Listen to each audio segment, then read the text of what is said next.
Whack-A-Mole for Game Boy Advance is a 2005 video game release that is a recreation of the old-time arcade game where you whacked plastic mole-looking things with a mallet. Obviously, this was the perfect foil to turn into a video game for your Nintendo Game Boy Advance handheld system, and on its own game pack no less.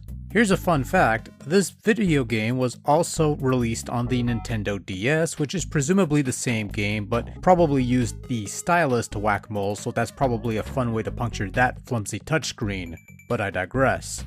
Published by Activision Value, which I guess would be best described as the LJN of the Activision empire, known for putting out lesser valued, lesser quality games such as Hot Wheels Beat That, or oh yeah, they also published Big Rigs over-the-road racing at one point.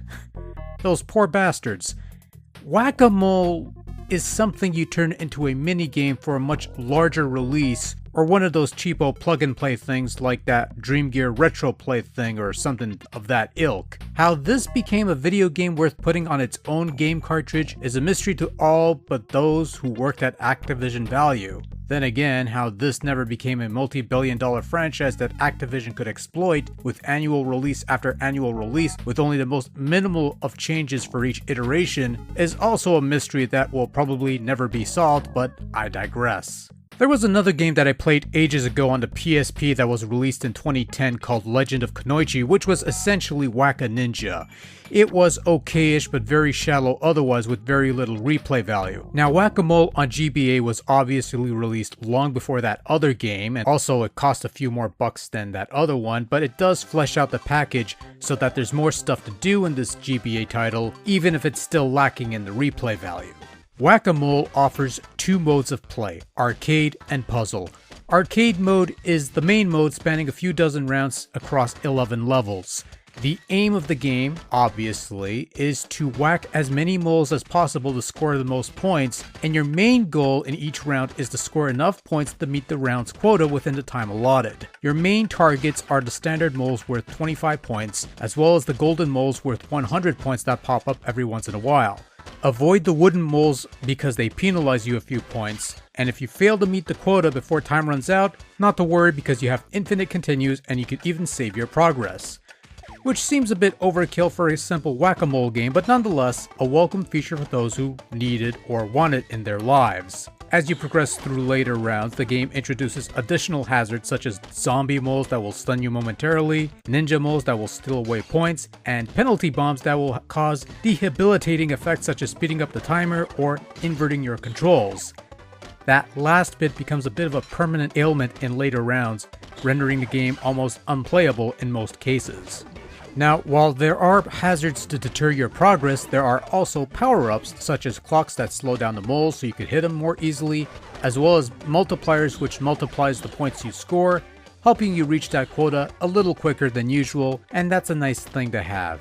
With puzzle mode, you have two sub-games, Peg and Tic-Tac-Toe. Peg is the classic game where you hit one peg and others pop up and your main goal is to clear the board of pegs. Tic-Tac-Toe has you picking a mole for yourself and then for the computer, and then you go on to play the most broken version of Tic-Tac-Toe that I've ever played in video game form, with nothing made clear as to what you're supposed to do. Proper Tic-Tac-Toe has you picking a spot and marking it, but this version just plays like ass, and that's all I've got to say about that.